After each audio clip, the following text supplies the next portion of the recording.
Hi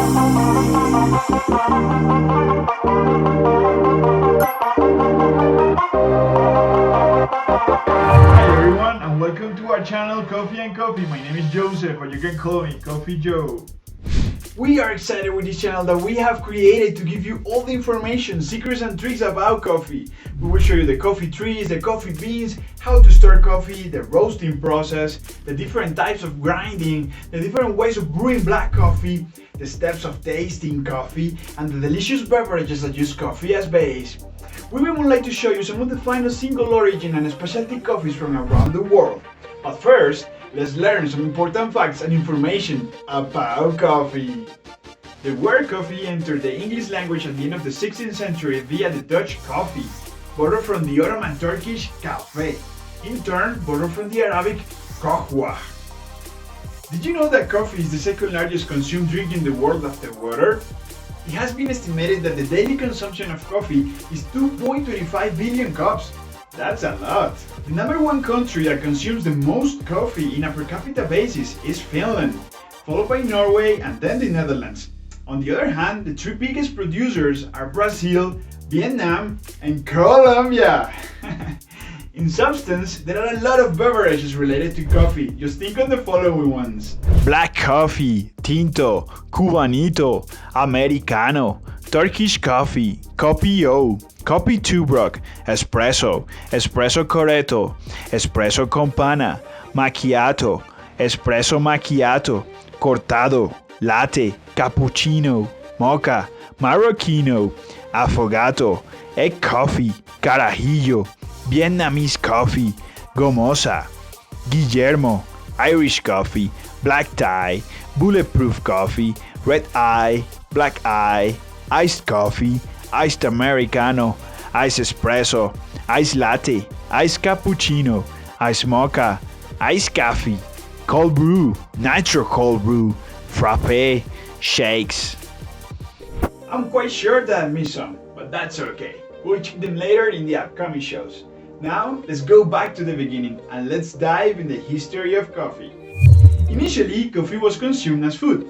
It was an energy-rich protein bite for ancient tribes in East Africa, who made it into a nourishing snack by blending ground berries and animal fat. Can you imagine? The Gala tribe in Ethiopia still makes these munchable energy balls with macerated coffee cherries and animal fat. But we want to make this fun. Let's check the following animation that we developed with our friend Javier Vesga with the detail on the history of coffee. Enjoy!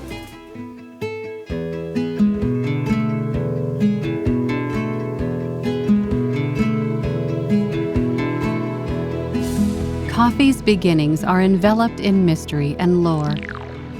There are many legends about its origin, but the most commonly accepted is the Ethiopian legend. The story goes that Kaldi, the goat herder, discovered coffee in the 9th century when he noticed that after eating the berries from a certain tree, his goats became so energetic that they did not want to sleep at night. Kaldi reported his findings to the abbot of the local monastery, who made a drink with the berries and found that it kept him alert through the long hours of evening prayer. The abbot shared his discovery, and knowledge of the energizing berries began to spread. That's why Ethiopia is called the motherland of coffee. The modern version of roasted coffee originated in Arabia in the 13th century. By parching and boiling the coffee beans, the Arabs were able to corner the market on coffee crops. By the 15th century, coffee was being grown in the Yemeni district of Arabia, and by the 16th century, it was known in Persia, Egypt, Syria, and Turkey. The vibrant trade between the Republic of Venice and the people of North Africa brought a large variety of goods, including coffee, to this leading European port. Venetian merchants introduced coffee drinking to the wealthy in Venice. In this way, coffee was introduced to the mainland of Europe.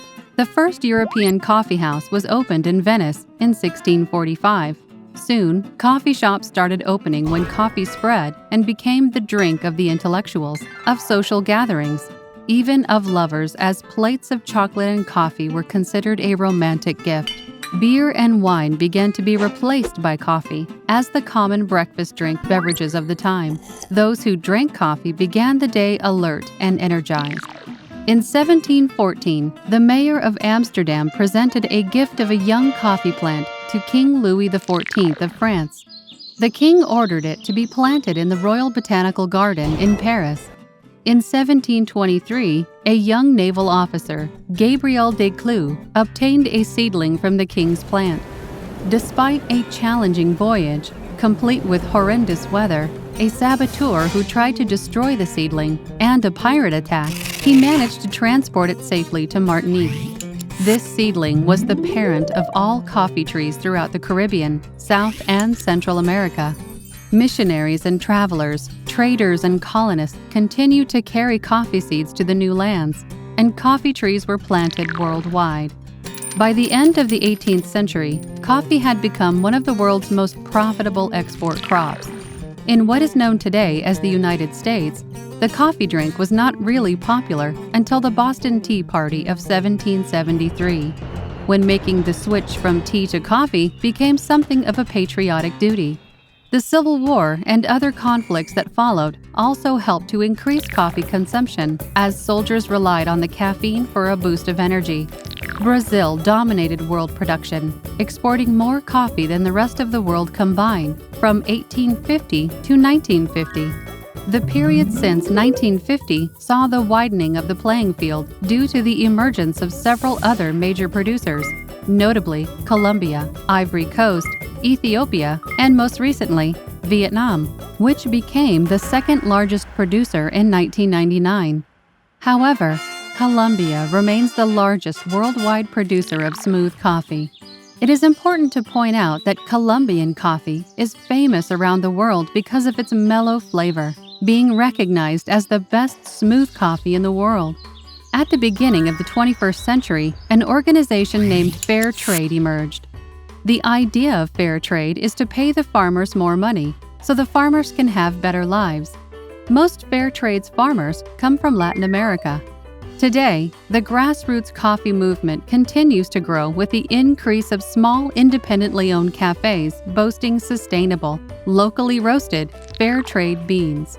Coffee has become an artistic trade that is valued for its complexity of flavors and terroir, much like wine.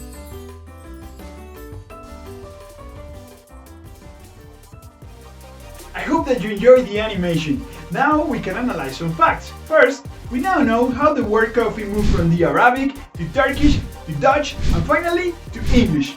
Second, we also understand why Italians are so good at creating and crafting coffee beverages. Because coffee entered Europe through Venice. Seriously, if you look closer, you will find out that many coffee beverages have Italian names.